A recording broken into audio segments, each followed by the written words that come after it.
Sepertinya Bapak Andra Soni sebagai Gubernur Banten, hatinya telah mati, matanya telah buta, dan telinganya telah tuli, teman-teman. Kabar buruk datang dari Banten, teman-teman. Seorang tukang ojek dijadikan tersangka atas insiden kecelakaan yang terjadi di Pandeglang, teman-teman. Yang menjadi korban yang meninggal atas insiden itu adalah penumpang dari tukang ojek ini. Ini miris, teman-teman. Yang menjadi penyebab adalah jalanan yang rusak. Tapi yang dijadikan tersangka adalah tukang ojek yang juga menjadi korban atas insiden kecelakaan tersebut. Kalau memang mau menjadikan seseorang sebagai tersangka dalam kasus ini, ya jadikan tuh pejabat-pejabat terkait, ya, penyelenggara jalanan, bupatinya, atau Bapak Andra Soninya, ya, yang memang matanya telah buta, teman-teman. Belum lama ini terjadi insiden kecelakaan di Pasar Kemis dan memakan 4 korban, dan jalanan tersebut hanya ditambal.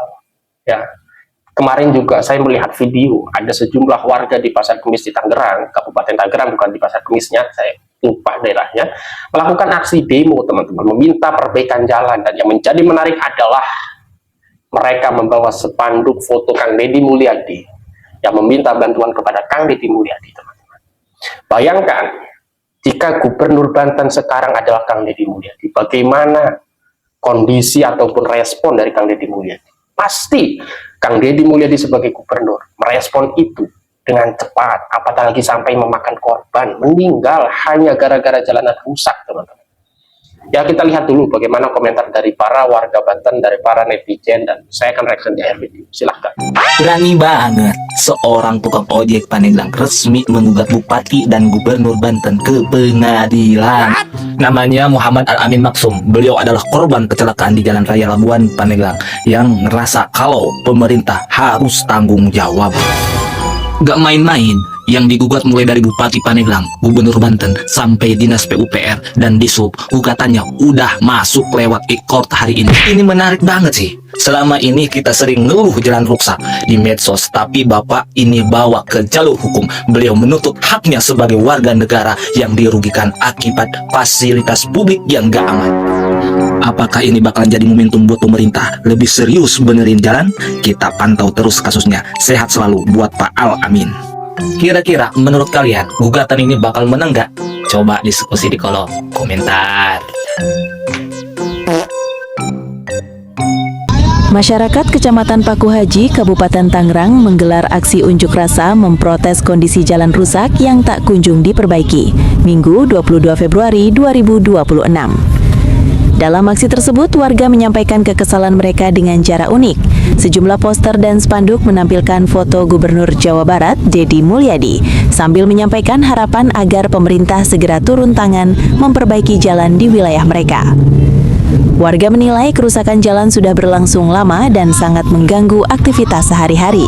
Selain menyulitkan mobilitas, kondisi jalan berlubang juga kerap memicu kecelakaan lalu lintas, bahkan hingga menimbulkan korban jiwa. Melalui aksi ini, masyarakat Paku Haji mendesak pemerintah daerah Kabupaten Tangerang agar segera melakukan perbaikan jalan demi keselamatan dan kenyamanan pengguna jalan. Hingga aksi berakhir, warga berharap aspirasi mereka mendapat perhatian serius dan tidak lagi diabaikan. Coba dipikirkan secara logika, ayo pikirkan secara logika. Banten itu kaya, punya pelabuhan, punya bandara, tapi masih ada orang meninggal perkara jalan bolong. Coba pikirkan secara logika, Kabupaten Tangerang, kota 1000 industri.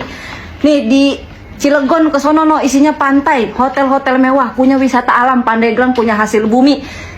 Tapi kita jalanannya masih lumpur. Coba pikirkan secara logika, lu lihat perbatasan Jawa Barat dan Banten, aspal versus lumpur. Coba pikirkan secara logika. Temen gua KKN di pesisir masih ada sekolah yang kagak punya WC. Coba lu pikirkan secara logika. Di Banten masih ada anak sekolah yang mau berangkat sekolah ngelewatin sungai. Pikirkan secara logika. Ini kita udah ngeruntuhin dinasti, apakah akan timbul dinasti yang baru? Pikirkan secara logika, tapi emang gak ada duitnya ini, maaf ya. Mudah-mudahan Bupati Pandeglang, Bupati Lebak memiliki komitmen yang sama. Karena kalau kita lihat di Pandeglang dan di Lebak, yang paling dibutuhkan masyarakat, mereka sering teriak adalah jalan poros desa. Kalau kita bicara anggaran, saya turun ke lapangan, Pandeglang sumber daya alamnya sangat luar biasa. tinggal bagaimana kemauan dari pemerintahan daerah bersama-sama nanti insya Allah sebagai saya gubernur, insya Allah amin.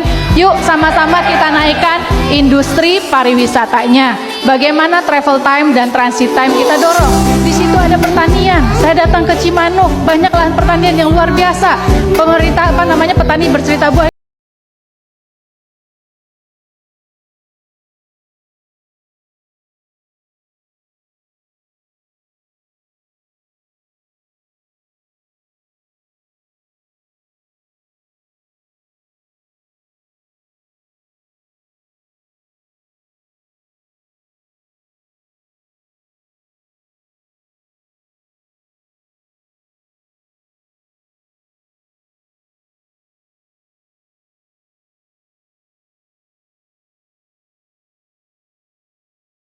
mencari inovasi. Oke teman-teman ya, ketika sudah terjadi korban atas insiden kecelakaan yang disebabkan oleh jalanan yang rusak dan masyarakat menginginkan segera perbaiki jalanan tersebut ya, tetapi malah yang terjadi adalah saling lempar tanggung jawab. Oh ini kewenangannya ini, oh ini kewenangannya itu. Ini saya miris teman-teman, harus berapa banyak lagi korban yang berjatuhan gitu ya teman-teman.